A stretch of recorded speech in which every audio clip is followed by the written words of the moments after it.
Hello students. In the last discussion we have discussed about the meaning of term and also discuss about the denotation and connotation of terms. Today we will discuss about the classification of terms. We know that a term is a word or a group of words which is used as subject or predicate of a logical proposition. And these terms have been classified into different kinds according to different principle. আমি আগৰ আলোচনাত পদ কি পদ আৰু পদৰ ব্যাসাৰ্থৰ লক্ষণাৰ্থৰ অৰ্থ সম্বন্ধে আমি আলোচনা কৰিছিলোঁ আৰু আজি আমি পদৰ শ্ৰেণী বিভাজন সম্বন্ধে আলোচনা কৰিম বিভিন্ন নীতি অনুসৰি পদক বিভিন্ন ভাগত বিভক্ত কৰা হৈছে আৰু এই ভাগসমূহ হৈছে প্ৰথমতে আহিল বিশিষ্ট পদ আৰু সামান্য পদ singular term and general term number 2 connotative term and non-connotative term লক্ষণাৰ্থক পদ আৰু অলক্ষণাৰ্থক পদ আৰু number 3 absolute term and relative term নিৰপেক্ষ পদ আৰু সাপেক্ষ পদ পদৰ এই বিভিন্ন ভাগসমূহ বিভিন্ন নীতি অনুযায়ী কৰা হৈছে এক নীতি অনুসৰি বিশিষ্ট পদ আৰু সামান্য পদত আন এক নীতি অনুসৰি লক্ষণাৰ্থক পদ অলক্ষণাৰ্থক পদ আন এক নীতি অনুসৰি নিৰপেক্ষ পদ আৰু সাপেক্ষ পদ গতিকে পদৰ এই বিভাজনসমূহ এতিয়া আমি উদাহৰণ সহ আলোচনা কৰো প্ৰথমতে আহিল singular term a term which denotes a single object is called a singular term বিশিষ্ট পদ হৈছে কি যি পদে এটা অৰ্থত মাথোন এটা নিৰ্দিষ্ট বস্তু বা গুণক নিৰ্দেশ কৰে তাক বিশিষ্ট পদ বোলে singular terms denotes a single object and this object may be a person or a place or a thing or an event. For example, Ram, Tejpur, this book. These are singular terms because this term denotes a single object. For example, Ram, it denotes a single individual, particular individual whose name is Ram. বিশিষ্ট পদে কি কৰে একে এটা অৰ্থত মাত্ৰ এটা নিৰ্দিষ্ট বস্তু বা গুণকহে নিৰ্দেশ কৰে সেই নিৰ্দিষ্ট বস্তুটো কোনোবা ধৰ ঠাইও হ'ব পাৰে এজন ব্যক্তিও হ'ব পাৰে কিবা এটা বস্তুও হ'ব পাৰে কিবা ঘটনাও হ'ব পাৰে মাত্ৰ এটা অৰ্থত মাত্ৰ এটা নিৰ্দিষ্ট বস্তু বা গুণকে নিৰ্দেশ কৰিব লাগিব এতিয়া উদাহৰণস্বৰূপে ৰাম তেজপুৰ দিছ বুক ৰাম বুলি কৈ দিয়া লগে লগে নিৰ্দিষ্টকে এজন ব্যক্তিক নিৰ্দেশ কৰিছে যাৰ নামটো হৈছে ৰাম ঠিক তেনেদৰে তেজপুৰ বুলি কৈ দিয়া লগে নিৰ্দিষ্টকে এখন ঠাইৰ নাম নিৰ্দেশ কৰিছে দিছ বুক বুলি কৈ দিয়া লগে লগে মই নিৰ্দিষ্টকে এখন কিতাপ দেখুৱাই দিছো যে এইখন কিতাপ গতিকে নিৰ্দিষ্টকে এটা বস্তু বা গুণক নিৰ্দেশ কৰা পদেই হৈছে বিশিষ্ট পদ বা singular term on the other hand a term which can be applied in the same sense to any one of an indefinite number of objects which resemble one another in certain essential qualities is called a general term. A general term stands for a class.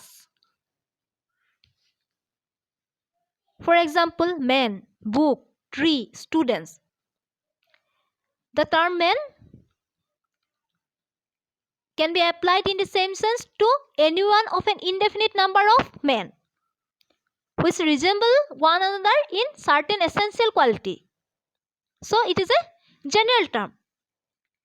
যি পদে একে অৰ্থত কোনো এটা শ্ৰেণীৰ অন্তৰ্গত অনিৰ্দিষ্ট সংখ্যক বস্তু বা গুণৰ যিকোনো এটাক নিৰ্দেশ কৰিব তাক সামান্য পদ বুলি ক'ব সামান্য পদে এটা জাতি বা এটা শ্ৰেণীক নিৰ্দেশ কৰে উদাহৰণস্বৰূপে মানুহ বুলি কৈ দিয়া লগে লগে মানুহ শ্ৰেণীৰ অন্তৰ্গত যিকোনো মানুহকে একেটা অৰ্থত বুজাব পাৰে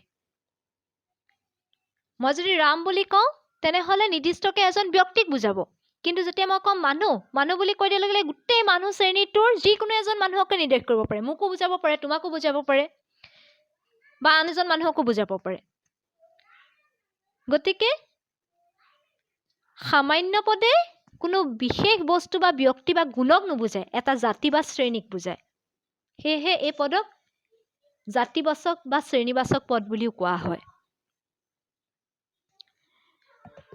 এয়াই হৈছে সিঙ্গুলাৰ টাৰ্ম আৰু general term Again, singular term can be classified into two types: significant singular term and non-significant singular term. বিশিষ্ট পদক আকৌ দুটা ভাগত ভাগ কৰিব পাৰি: অৰ্থযুক্ত বিশিষ্ট পদ আৰু অৰ্থহীন বিশিষ্ট পদ। A significant singular term is one which refers to a single object by indicating some quality or attribute peculiar to it.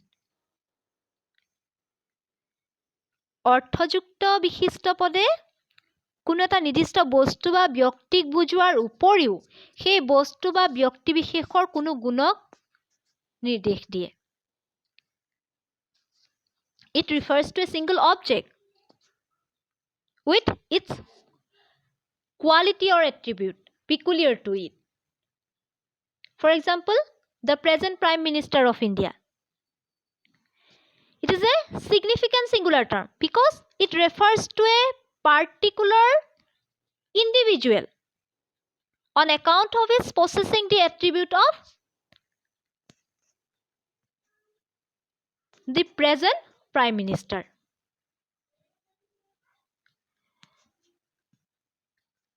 অৰ্থযুক্ত বিশিষ্ট পদে নিৰ্দিষ্টকে এটা বস্তু বা ব্যক্তিক বুজাবই, লগতে সেই বস্তু বা ব্যক্তি বিশেষৰ কোনো গুণকো নিৰ্দেশ দিব। উদাহৰণস্বৰূপে ভাৰতৰ বৰ্তমানৰ প্ৰধানমন্ত্ৰী, সেয়া যেতিয়া কম তেতিয়া নিৰ্দিষ্টকে সেই ব্যক্তিজনক বুজাবই, লগতে যিটো গুণ, বিশেষ গুণ যে তেওঁ ভাৰতৰ বৰ্তমানৰ প্ৰধানমন্ত্ৰী হয় তাকো নিৰ্দেশ কৰিব। ঠিক তেনেদৰে the longest river in the world, it is a significant singular term. ঠিক তেনেদৰে ভাৰতৰ বৰ্তমান ৰাষ্ট্ৰপতি বা কটন মহাবিদ্যালয়ৰ প্ৰথম অধ্যক্ষ, পৃথিৱীৰ সৰ্বোচ্চ শৃংগ, সেইবিলাক হৈছে অৰ্থযুক্ত বিশিষ্ট পদ, significant singular term. On the other hand, a non-significant singular term is one which refers to a single object without implying any attribute or quality peculiar to it. It refers to a single object without implying any attribute. Significant singular term single object to নিৰ্দেশ কৰে plus তাৰ কোৱালিটিটো বা এট্ৰিবিউটটো নিৰ্দেশ কৰে, কিন্তু non significant singular টাৰ্মত অকল single অবজেক্টটোকে নিৰ্দেশ কৰে, এট্ৰিবিউট বা কোৱালিটিটো তাৰ নিৰ্দেশ নকৰে। For example Guwahati, this is a non-significant singular term because this term implies a single object or single place and it does not imply any attribute or quality peculiar to it. অৰ্থহীন বিশিষ্ট পদে বস্তু বা ব্যক্তি বিশেষৰ কোনো গুণৰ নিৰ্দেশ নিদিয়ে, ই অকল বস্তু বা ব্যক্তিকহে নিৰ্দেশ কৰিব, কিন্তু তাৰ মাজত থকা কোনো গুণক নিৰ্দেশ নকৰে। যিদৰে অৰ্থযুক্ত বিশিষ্ট পদে বস্তুক নিৰ্দেশ কৰে, লগতে তাৰ মাজত থকা গুণকো নিৰ্দেশ কৰে, বিশেষ গুণকো নিৰ্দেশ কৰে, কিন্তু অৰ্থহীনত কি কৰে, বস্তু বা ব্যক্তি বিশেষক বুজাব কিন্তু কোনো গুণক নিৰ্দেশ নকৰে। এতিয়া গুৱাহাটী, গুৱাহাটী বুলি কৈ দিলে এখন ঠাইক নিৰ্দেশ কৰিছে, তাৰ মাজত থকা কোনো গুণক নিৰ্দেশ কৰা নাই। ৰাম, ৰাম বুলি কৈ দিয়া লাগিলে নিৰ্দিষ্টকে এজন ব্যক্তিক বুজাইছে, কিন্তু তাৰ মাজত থকা কোনো গুণক নিৰ্দেশ কৰা নাই। গতিকে এয়া হৈছে সিঙ্গুলাৰ টাৰ্মৰ দুটা ভাগ: সিগনিফিকেন্ট সিঙ্গুলাৰ টাৰ্ম অৰ্থযুক্ত বিশিষ্ট পদ, নন সিগনিফিকেন্ট সিঙ্গুলাৰ টাৰ্ম অৰ্থহীন বিশিষ্ট পদ। গতিকে প্ৰথম নীতি অনুসৰি পদক দুটা ভাগত ভাগ কৰা হৈছে: singular term and general term, and singular term can be classified into other two kinds: significant singular term and non-significant singular term. এক নীতি অনুসৰি পদক দুটা ভাগত ভাগ কৰা হৈছে: বিশিষ্ট পদ আৰু সামান্য পদ। বিশিষ্ট পদৰ আকৌ দুটা ভাগ: অৰ্থযুক্ত বিশিষ্ট পদ আৰু অৰ্থহীন বিশিষ্ট পদ। Again, terms can be classified into other two kinds: connotative term and non-connotative term. লক্ষণাৰ্থক পদ আৰু অলক্ষণাৰ্থক পদ। A term which has both denotation and connotation is called a connotative term.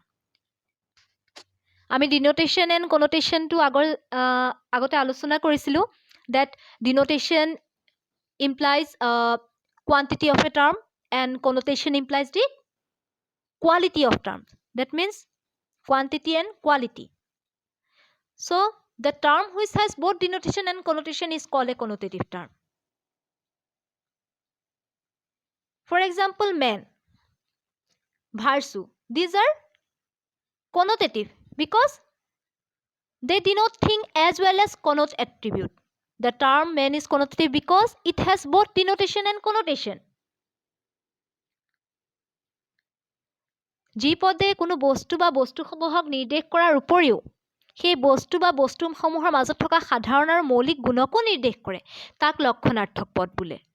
এতিয়া মানুহ এয়া হৈছে এটা লক্ষণাৰ্থক পদ কাৰণ মানুহ পদৰ ব্যাসাৰ্থ হৈছে সকলো মানুহ আৰু লক্ষণাৰ্থ হৈছে প্ৰাণীবৃত্তি আৰু বুদ্ধিবৃত্তি। গতিকে যি পদৰ ব্যাসাৰ্থৰ লক্ষণাৰ্থ দুইটা থাকে তাকে লক্ষণাৰ্থক পদ বোলে। The term bharsu is connotative because it denotes different kinds of bharsu, such as courage, truthfulness, kindness, etc. And connotes the quality possessed in common by these different kinds of bharsu. And on the other hand, non-connotative term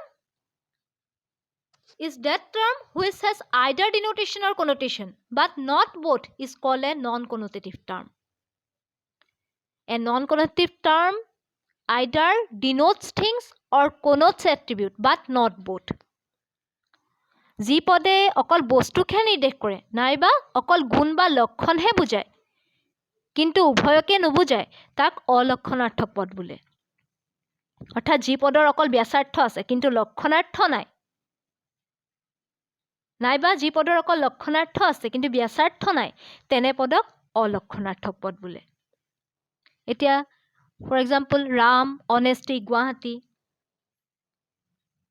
These terms denotes a particular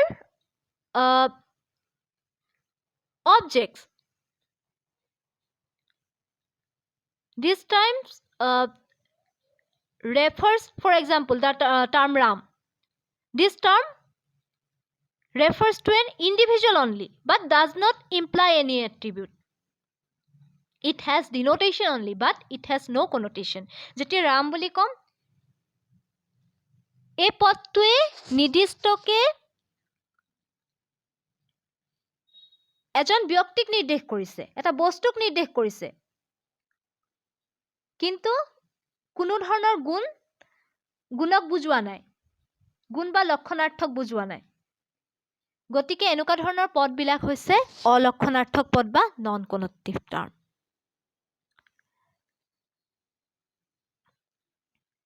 Again, term can be classified into other two kinds, absolute term and relative term. আন এক নীতি অনুসৰি পদক আকৌ দুই ধৰণে ভাগ কৰিব পাৰি, নিৰপেক্ষ পদ আৰু সাপেক্ষ পদ। An absolute term is one whose meaning can be understood by itself without the help of any other term. নিৰপেক্ষ পদ হৈছে যি পদৰ অৰ্থ বুজিবলৈ হলে আন পদৰ সহায় ল'বলগীয়া নহয় তাক নিৰপেক্ষ পদ বোলে। For example, man, tree, pen. These terms are absolute term. And this term can be understood by itself. Man বুলি কৈ দিয়াৰ লগে লগে আমাৰ সেই টাৰ্মটো বুজিবৰ কাৰণে কোনো টাৰ্মৰ হেল্প ল'ব লগা নহয়। গছ বুলি কৈ দিয়াৰ লগে লগে বা ট্ৰী বুলি কৈ দিয়াৰ লগে লগে সেই টাৰ্মটো বুজিবৰ বাবে আমাক কোনো ধৰণৰ আন পদৰ সহায় ল'বলগীয়া নহয় আন টাৰ্মৰ হেল্প ল'বলগীয়া নহয়। These terms are absolute term. On the other hand, a relative term is one whose meaning can be understood only with the help of some other term. কিন্তু সাপেক্ষ পদৰ ক্ষেত্ৰত কি হয় যে সেই পদক বুজিবৰ বাবে আন পদৰ সহায় ল'বলগীয়া হয়। আন পদৰ যদি সহায় নলওঁ তেনেহ'লে সেই পদৰ অৰ্থহীন হৈ পৰে সেই পদটো অৰ্থহীন হৈ পৰে। For example, teacher, শিক্ষক.